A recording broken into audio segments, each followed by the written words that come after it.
جس دن ہم پہاڑوں کو چلائیں گے اور آپ زمین کو بالکل صاف میدان دیکھیں گے، اور ہم ان سب کو جمع کریں گے، چنانچہ ہم ان میں سے کسی کو بھی نہ چھوڑیں گے۔ اللہ ہم میں سے کسی کو نہیں چھوڑے گا۔ وَعَرَضْنَا جَهَنَّمَ يَوْمَئِذٍ لِّلْكَافِرِينَ عَرْضًا، اور اس دن جہنم کو ہم کافروں کے سامنے لائیں گے، پوری طرح سامنے لانا۔ نبی کریم صلی اللہ علیہ وسلم کی خدمت میں سیدنا عدی بن حاتم سے روایت ہے کہ وہ ان کی خدمت میں انہوں نے کہا کہ میں نبی کریم صلی اللہ علیہ وسلم کی خدمت میں موجود تھا کہ دو شخص آئے، ایک فقر و فاقہ کی شکایت لیے ہوئے تھا اور دوسرے کو راستوں کے غیر محفوظ ہونے کی شکایت تھی۔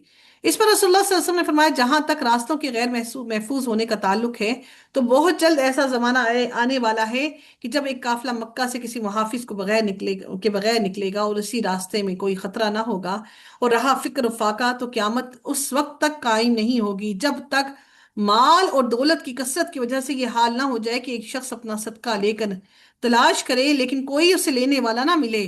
پھر اللہ تعالیٰ کے سامنے ایک شخص اس طرح کھڑا ہوگا کہ اس کے اور اللہ کے درمیان کوئی پردہ نہ ہوگا اور نہ ترجمانی کے لیے کوئی ترجمان ہوگا۔ پھر اللہ تعالیٰ اس سے پوچھے گا کہ کیا میں نے دنیا میں تجھے مال نہیں دیا تھا؟ وہ کہے گا ہاں دیا تھا۔ پھر اللہ تعالیٰ پوچھے گا کہ کیا میں نے تمہارے پاس پیغمبر نہیں بھیجا تھا؟ وہ کہے گا ہاں بھیجا تھا۔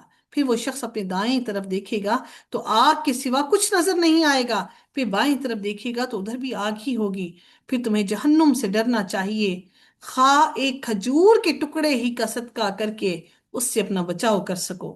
اگر یہ بھی میسر نہ آ سکے تو اچھی بات ہی منہ سے نکالو، کہ وہ اچھی بات کہنا بھی تمہارے لیے صدقہ ہے۔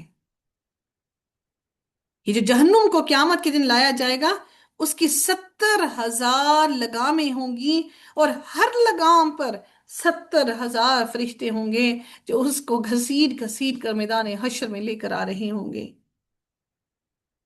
اللہ اکبر، اللہ اکبر، اللہ تو ہمیں جہنم کے عذاب سے محفوظ کرنا، روز قیامت کی رسوائی سے محفوظ کرنا، تو نہ دنیا میں ہمیں رسوا کرنا نہ آخرت میں رسوا کرنا۔ الذين كانت أعينهم في غطاء عن ذكري وكانوا لا يستطيعون سمعا، وہ لوگ جن کی آنکھیں میرے ذکر سے پردے میں تھیں اور وہ سننے کی استطاعت نہیں رکھتے تھے۔ جہنم ان لوگوں کے لیے ہے جو غفلت میں مبتلا ہو کر قبول ہدایت اور اللہ کی اتباع اور حق سے اندھے اور بہرے ہو گئے۔ میرے اور آپ کے پاس تو حق آ رہا ہے، ہم بھی تو اندھے بہرے ہوئے ہیں، ہمارے دل بھی دنیا کے بوجھ میں لدے ہوئے ہیں، ہمارے دلوں نے دنیا کا بوجھ اٹھا رکھا ہے۔